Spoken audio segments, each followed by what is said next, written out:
Jaz, Robert Gabriel Mugabe, prisegam, da bom zvest Zimbabveju in mu izkazoval resnično lojalnost ter spoštoval zakone Zimbabveja. Preden je Robert Gabriel Mugabe postal voditelj Zimbabveja, je bil najprej tih učitelj, ki je odraščal pod vlado, ki so jo nadzorovali beli naseljenci. Rojen je bil 21. februarja 1924 v Kutami, katoliški misiji v Južni Rodeziji. Ta država se danes imenuje Zimbabve. Mugabe je pripadal ljudstvu Šona, največji etnični skupini v državi. Njegov oče Gabriel je bil mizar. Njegova mati Bona je poučevala krščansko vero na misijonu. V tistem času je Velika Britanija nadzorovala Južno Rodezijo. Imela je svojo lokalno vlado, vendar je bila vsa moč skoncentrirana v rokah majhne bele manjšine. Obsežna zemljišča so bila dodeljena belim kmetom, medtem ko je veliko temnopoltih Afričanov izgubilo zemljo in skoraj niso imeli nobene politične moči. Ta neenak sistem je postal koren dolgotrajnega boja za svobodo. Otroštvo Mugabeja ni bilo lahko. Ko je bil star 6 let, je imel njegov oče težave z duhovniki, ki so vodili Kutama Mission. Zato se je družina morala preseliti v vas, ki je bila nekaj kilometrov stran. Otrokom je bilo še vedno dovoljeno hoditi v šolo tam, zato je Mugabe vsak dan hodil daleč peš do šole. Leta 1934 je umrl njegov brat Mihael, potem ko je pojedel kontaminirano koruzo. Kmalu zatem je njihov oče zapustil družino in začel novo življenje z drugo žensko, njegova mati pa je skrbela za otroke. Pri Mugabejevem šolanju so pomagali tudi katoliški duhovniki. Bil je tih, resen in rad je bral. Ni bil zelo družaben in redko se je pridružil igram drugih otrok. Vendar je bil odličen v šoli in je postal znan kot discipliniran učenec. Eden od duhovnikov, ki so ga poučevali, mu je pripovedoval o boju Irske za osvoboditev izpod Britanije. To je morda vplivalo na oblikovanje Mugabejevega pogleda na kolonialno oblast. Tudi v mladosti se je bolj posvečal izobraževanju kot politiki. Leta 1941 je začel usposabljanje za učitelja na Kutama Collegeu. Svojo učiteljsko diplomo je pridobil leta 1945. V naslednjih letih je poučeval na različnih šolah, v Južni Rodeziji in v Severni Rodeziji, današnji Zambiji. Študiral je tudi naprej. Leta 1949 je prejel štipendijo na University College of Fort Hare v Južni Afriki. Fort Hare je pomembna, ker je bila ena redkih univerz v regiji, ki je sprejemala temnopolte afriške študente. Tam je študiralo tudi veliko bodočih afriških voditeljev, vključno z Nelsonom Mandelom. Mugabe je študiral zgodovino in angleščino ter diplomiral leta 1951. Med bivanjem tam je spoznal študente, ki so nasprotovali kolonializmu in rasni diskriminaciji. Takrat so se po vsej Afriki začeli krepiti pozivi k svobodi. Po drugi svetovni vojni so se številni Afričani začeli spraševati, zakaj jim še vedno vladajo evropske države. Velik navdih je bila osvoboditev Indije izpod Britanije leta 1947. Toda v Južni Afriki se je zgodilo nasprotno. Leta 1948 uradno uvedejo apartheid, sistem, ki ločuje ljudi glede na barvo kože in daje večjo moč ter pravice beli manjšini. Mugabe je to vrstno diskriminacijo opazil, medtem ko je študiral in delal v regiji. Vendar pa še ni postal aktiven revolucionar. Večji del 50 let je nadaljeval kot učitelj. Bolj ga je zanimalo učenje in delo, kot pa vodenje politične manjšine. To se je spremenilo, ko je leta 1958 odšel v Gano. Gana se je pravkar osvobodila izpod Britanije. Bila je prva država v podsaharski Afriki, ki se je osvobodila evropske kolonialne oblasti. Vodil jo je Kwame Nkrumah, voditelj, ki je verjel, da bi morali Afričani sami upravljati svojo državo in sodelovati v boju proti kolonializmu. V Gani je Mugabe videl državo, ki jo vodijo črni Afričani. Tam se je še bolj navdušil nad afriškim nacionalizmom in afriški nacionalizem je prepričanje, da bi morali prebivalci Afrike biti svobodni in sami upravljati svojo državo. Marksizem pa je politično in ekonomsko prepričanje, ki nasprotuje velikim razlikam med bogatimi in revnimi ter poudarja družbeni nadzor nad zemljo in pomembnimi podjetji. V Gani je Mugabe spoznal tudi Sally Heyfron, učiteljico, ki je postala njegova prva žena in ga spremljala v političnem boju. Leta 1960 se je Mugabe vrnil v Južno Rodezijo. Politične razmere so bile takrat že bolj napete. 3 leta predtem je Joshua Nkomo ustanovil Afriški narodni kongres Južne Rodezije. Namen tega je bil končati vladavino bele manjšine in dati resnično volilno pravico črni večini. Toda leta 1959 je vlada prepovedala skupino. Nadomestila jo je Nacionalna demokratična stranka, nova organizacija, ki je nadaljevala pozive k vladavini večine.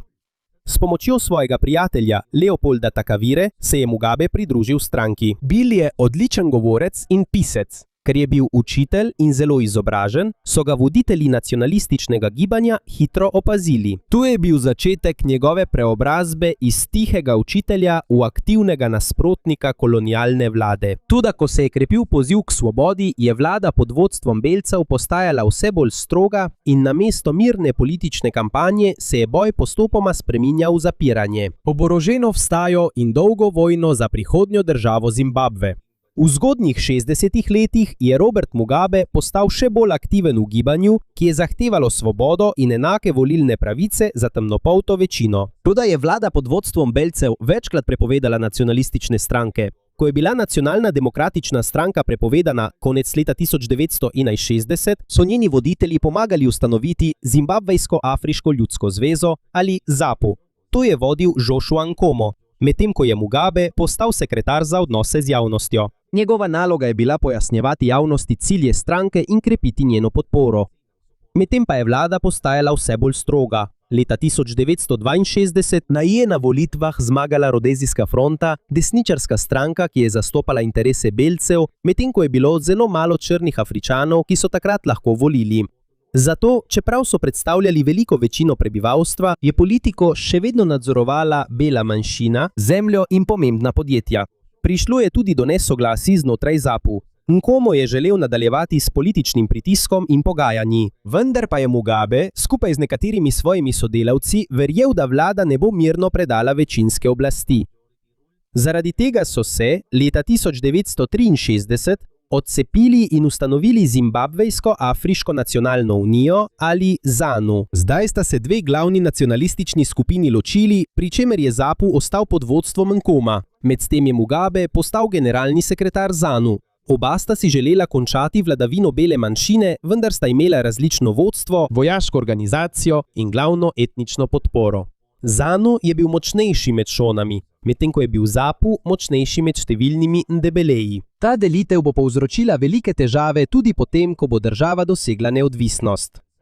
Kmalu zatem je bil Mugabe aretiran zaradi svojih političnih govorov in nasprotovanja vladi. Leta 1964 je bil obsojen na zapor zaradi novih odredb o pridržanju, tako da je v zaporu ostal skoraj 11 let. In bil izpuščen šele novembra 1974. Medtem ko je bil Mugabe v zaporu, se je Južna Rodezija popolnoma spremenila. Leta 1964 Velika Britanija je dovolila, da sta dve sosednji koloniji Južne Rodezije postali neodvisni. Severna Rodezija je postala država Zambija, medtem ko je Nyasaland postal Malawi. V teh dveh državah je imela črna večina pravico voditi novo vlado. Toda v Južni Rodeziji je bila situacija drugačna. Tukaj je imela vlado pod nadzorom majhna bela manjšina, vojaško oblast ter velik del zemlje in podjetij. Čeprav je bilo v populaciji več črnih Afričanov, jih je le malo imelo volilno pravico in skoraj niso imeli nobene politične moči. Britanija je bila prav tako pripravljena dati neodvisnost Južni Rodeziji, toda postavila je pogoj. Najprej mora biti vzpostavljena vlada, ki resnično zastopa črno večino. To, da predsednik vlade Ian Smith in njegova vlada, ki jo vodijo belci, tega nista želela sprejeti. Bali so se, da če bi črna večina dobila enake volilne pravice, bi izgubili nadzor nad državo. Zato so 11. novembra 1965 je Ian Smith razglasil neodvisnost Južne Rodezije od Velike Britanije. Vendar je to storil brez dovoljenja britanske vlade. To pomeni, da je Smith razglasil neodvisnost, da bi bela manjšina ohranila oblast, ne pa da bi jo predal večini prebivalstva. Zaradi tega Velika Britanija in večji del mednarodne skupnosti tega niso priznali nove vlade Rodezije. To je bil tudi eden glavnih razlogov, zakaj se je oborožen konflikt v državi še zaostril. Kljub temu je dejanje Smitha postalo znano kot enostranska razglasitev neodvisnosti ali UDI. Južna Rodezija je bila prav tako preimenovana v Rodezijo. Velika Britanija in večina mednarodne skupnosti te razglasitve niso priznale. Prav tako so uvedli sankcije proti vladi Rodezije. V tistem času je bilo v državi več kot 4 milijone temnopoltih Afričanov, medtem pa je bilo belih naseljencev le okoli 200 tisoč. Kljub temu je majhna bela manjšina še vedno nadzorovala vlado in velik del najboljše zemlje. Zaradi tega se je razširil oborožen konflikt, imenovan Rodezijska vojna v grmovju. Mnogi Zimbabvejci to imenujejo tudi druga Chimurenga, kar pomeni drugi boj za svobodo. ZANU in ZAPU sta imela vsaka svoje vojaško krilo. ZANU je imel Zimbabvejsko-afriško narodno osvobodilno vojsko ali ZANLA. Večina njihovih borcev je bila iz ljudstva Šona in je prejemala podporo Kitajske. ZAPU pa je imel Zimbabvejsko ljudsko revolucionarno vojsko ali ZIPRA. Večina njihovih borcev je bila iz ljudstva Ndebele in jo je podpirala Sovjetska zveza. Obe skupini se nista borili samo proti vladnim silam. Imeli so tudi rivalstvo in spopade med seboj. V prvem delu vojne je bila rodezijska vojska močnejša. Imeli so sodobno orožje, odlično letalstvo in podporo apartheidske vlade Južne Afrike. Takrat je Portugalska nadzorovala Mozambik, zato je bilo za gverilce težje uporabljati vzhodno mejo kot varno bazo. Medtem je Mugabe skupaj z drugimi nacionalističnimi voditelji ostal v zaporu. Pogoji v priporniškem centru so bili težki, celice so bile prenatrpane in nekateri zaporniki so spali na tleh. Vendar je Mugabe izkoristil čas za učenje in poučevanje drugih zapornikov. S pomočjo izobraževanja na daljavo je pridobil več diplom na univerzi v Londonu. Med njimi je bila tudi diploma iz poučevanja. Pridobil je več diplom na univerzi v Londonu preko izobraževanja na daljavo. Sem so spadale tudi diplome iz izobraževanja in prava. Prav tako je lahko pošiljal sporočila svojim podpornikom zunaj s pomočjo simpatizerjev med stražarji. Zato so kljub zaporu ohranili vpliv na smer svojega gibanja. Ko je bil Mugabe izpuščen novembra 1974, so bili spopadi že zelo hudi, ZANU pa je bila razdeljena. Glavni vodja takrat, Ndabaningi Sitole, je bil bolj odprt za pogajanja in prehodno vlado. Robert Mugabe pa je verjel, da se oborožen boj ne sme ustaviti, dokler ne dosežejo vladavine črne večine. Postopoma je pridobil podporo velikega dela ZANU in njenega vojaškega krila ZANLA do leta 1975. Je bil Mugabe že glavni vodja večje frakcije, znane kot ZANU Patriotic Front ali ZANU PF. Hkrati se je v Mozambiku zgodila velika sprememba. Končala se je portugalska oblast in Mozambik je leta 1975 postal neodvisen. Nova vlada tam je podprla afriško nacionalistično gibanje. Ker ima dolgo mejo z Rodezijo, je ZANLA dobila boljše mesto za usposabljanje, oskrbo in vstop borcev v državo. Iz Mozambika je Robert Mugabe pomagal voditi vse močnejšo gverilsko vojno. Do leta 1976 je bila vlada Rodezije prisiljena razširiti vojaško službo za bele državljane. Toda bolj ko je vlada pošiljala več vojakov, bolj se je država znašla v diplomatski izolaciji. Združene države, Velika Britanija in celo Južna Afrika so pritiskale na Iana Smitha, naj sprejme, da vladavina bele manjšine ne more trajati večno. Veliko belih Rodezijcev je začelo odhajati zaradi strahu, vojaške službe in negotove prihodnosti. Medtem je Mugabe še dodatno okrepil svoj nadzor nad ZANU. Ta proces ni potekal mirno. Prišlo je do aretacij, odstranjevanja in izganjanja domnevnih tekmecev znotraj gibanja. Proti koncu leta 1979 Josiah Tungugara, mogočni poveljnik ZANLA, je umrl v prometni nesreči v Mozambiku. Pojavile so se številne špekulacije o njegovi smrti, vendar ni trdnih dokazov, da bi ga dal ubiti Mugabe. Ob koncu 70-ih let je postalo jasno, da vlada Rodezije ne more več zlahka zmagati. Belo prebivalstvo se je zmanjševalo, stroški vojne so naraščali in skoraj da ni imela več trdnih zaveznikov v mednarodni skupnosti. Toda gerilci tudi niso mogli takoj zavzeti celotne države. Ker sta bili obe strani izčrpani in nista več videli jasne poti do zmage, sta bili prisiljeni pristopiti k pogajanjem. In v naslednji fazi Mugabe se bo soočil, ne samo na bojišču, ampak tudi na volitvah, ki ga bodo postavile na najvišji položaj v Novi Zimbabve. Do poznih 70-ih let prejšnjega stoletja je bilo jasno, da majhna bela manjšina ne more več obdržati nadzora nad Rodezijo. Septembra 1979. so se v Lancaster House v Londonu zbrali predstavniki Britanije, rodezijske vlade, ZANU Roberta Mugabeja in ZAPO Joshue Ankome. Mugabe je okleval, ali naj sprejme dogovor, toda jasno je bilo, da vojne ni mogoče nadaljevati v nedogled. 21. decembra so podpisali sporazum Lancaster House. S tem se je končala Bush vojna, Rodezija je bila začasno vrnjena pod britansko upravo in določene so bile volitve pred popolno neodvisnostjo. Kot del kompromisa je bilo beli manjšini začasno dodeljenih 20 sedežev v 100-članskem parlamentu. Njihova zemlja je bila začasno zaščitena tudi pred prisilnim odvzemom strani nove vlade. Februarja 1980 ZANU-PF je osvojil 57 od 80 parlamentarnih sedežev namenjenih črnski večini. Zaradi tega je Mugabe postal prvi predsednik vlade novega Zimbabveja.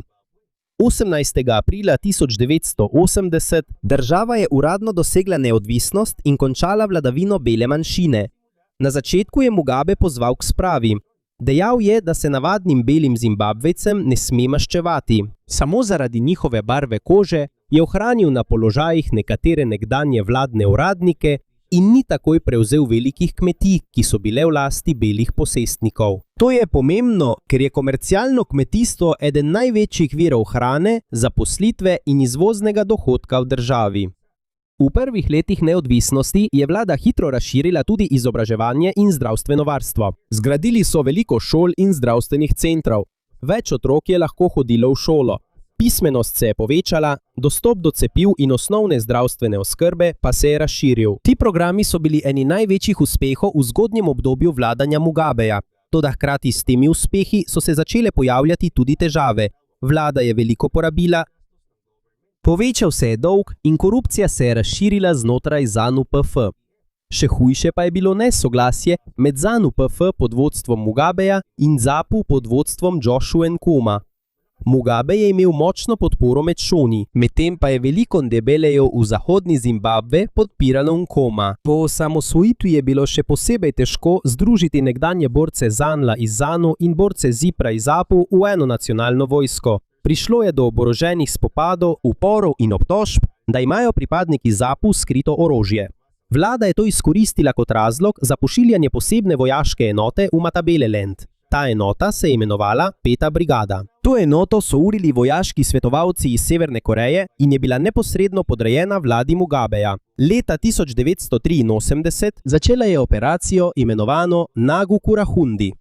Ta beseda pomeni prvi dež, ki spere suho umazanijo, preden pride močnejši dež.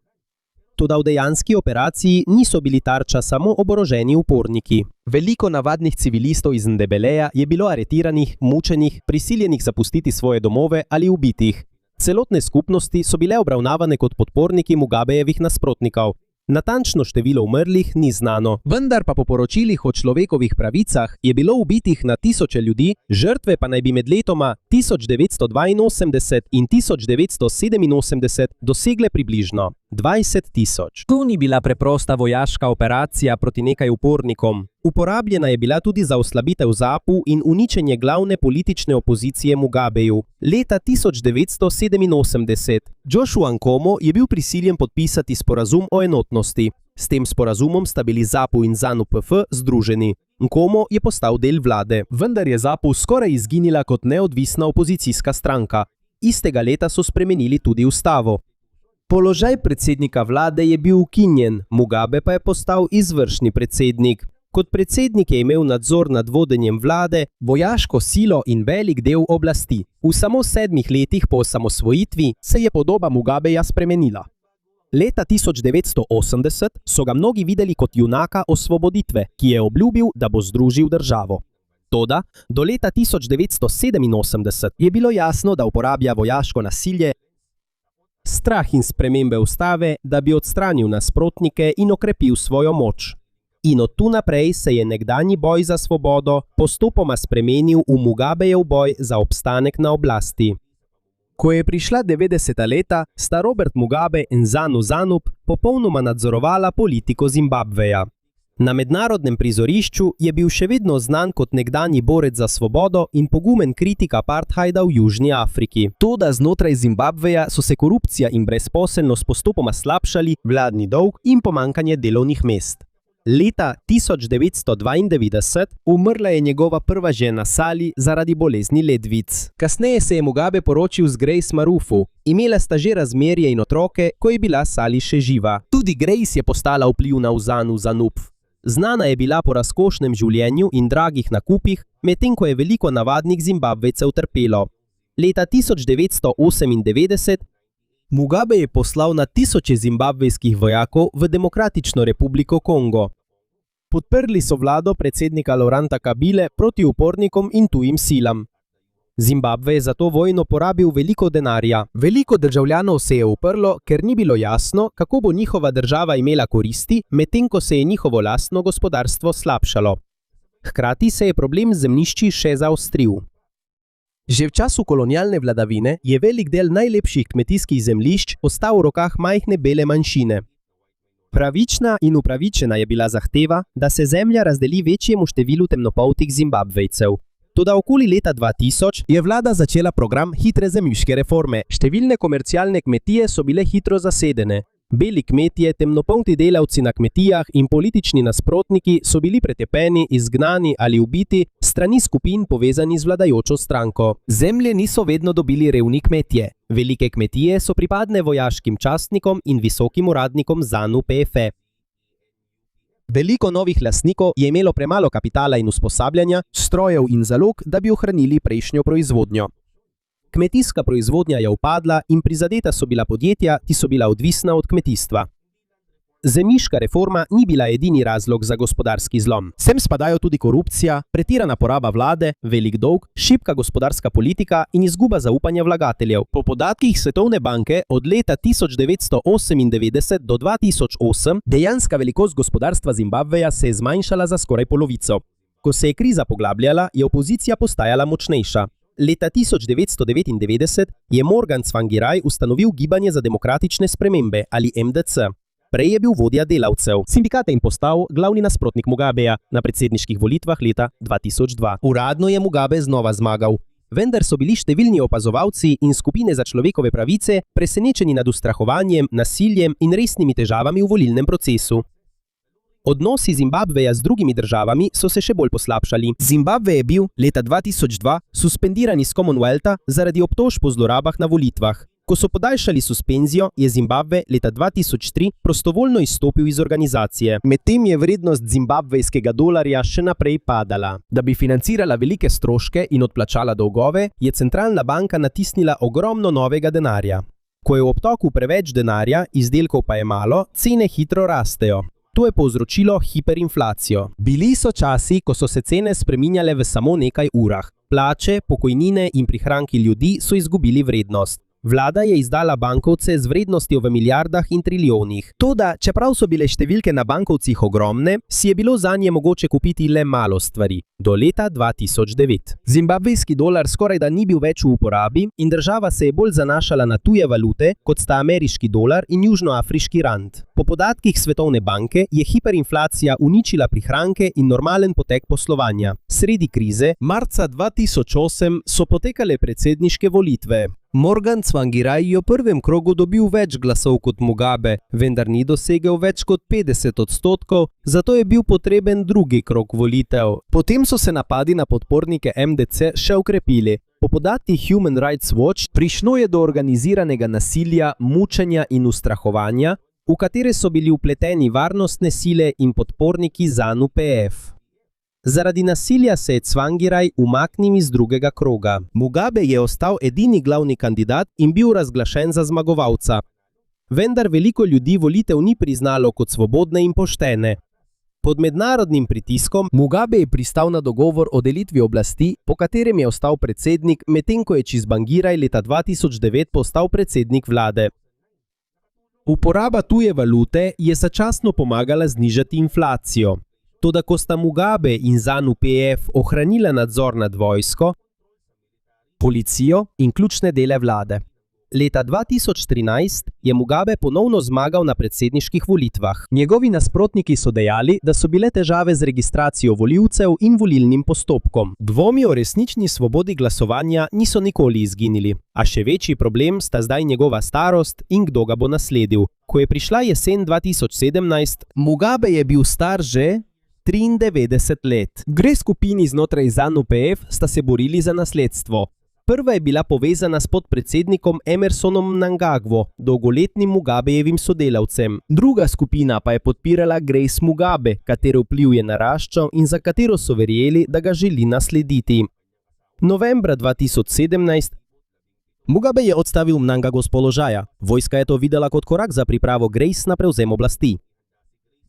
Novembra 2014. Vojska je ukrepala in prevzela nadzor nad pomembnimi kraji v Harareju. Tega niso tako imenovali za državni udar. Rekli so, da ciljajo le na kriminalce okoli Mugabeja. V resnici pa so predsednika dali v hišni pripor in ga prisilili k odstopu. Sprva je Mugabe to zavrnil. Toda ko ga je ZANU-PF odstranil kot vodjo stranke in je parlament začel postopek ustavne obtožbe, je novembra dokončno odstopil. Novembra 2021. Končalo se je 37-letno vladanje, predsednik je postal Emerson Mnangagwa. Mugabeja niso zaprli in mu tudi niso popolnoma odvzeli premoženja in ugodnosti. Dovolili so mu ostati v Zimbabveju in se zdraviti v tujini. 6. septembra 2019 je Robert Mugabe umrl v Singapurju v starosti 95 let. Njegovo telo so vrnili v Zimbabve in ga kasneje pokopali v Kutami, kraju, kjer se je rodil. Dve plati sta v njegovi zapuščini. V prvem delu svojega življenja je pomagal končati vladavino bele manjšine in sistem, ki je črni večini odrekal zemljo in politične pravice. V prvih letih neodvisnosti njegova vlada je razširila tudi izobraževanje in zdravstveno varstvo. Toda ni izkoristil uspeha za izgradnjo stabilne in demokratične države. Oslabil je opozicijo, uporabil vojaško nasilje in obdržal oblast skoraj 40 letja. Dovolil je, da sta se razširila korupcija in slabo gospodarsko upravljanje. Razumljivo je, da si ljudje želijo popraviti nepravično lastništvo zemlje. Toda nasilen, kaotičen in političen način izvajanja te reforme je povzročil padec proizvodnje in osiromašil milijone državljanov. Zaradi tega Roberta Mugabeja ne moremo gledati zgolj kot borca za svobodo. Je tudi jasen primer, kako se lahko voditelj, ki se je boril proti zatiralskemu sistemu, sčasoma spremeni in sčasoma ustvari svoj lasten zatiralski režim. Pomagal je osvoboditi Zimbabve izpod vladavine bele manjšine. Toda zaradi njegove dolgotrajne zavrnitve, da bi se odpovedal oblasti, je postal tudi del razloga, zakaj država ni v celoti dosegla svobode, napredka in demokracije, za katere se je dolgo borila.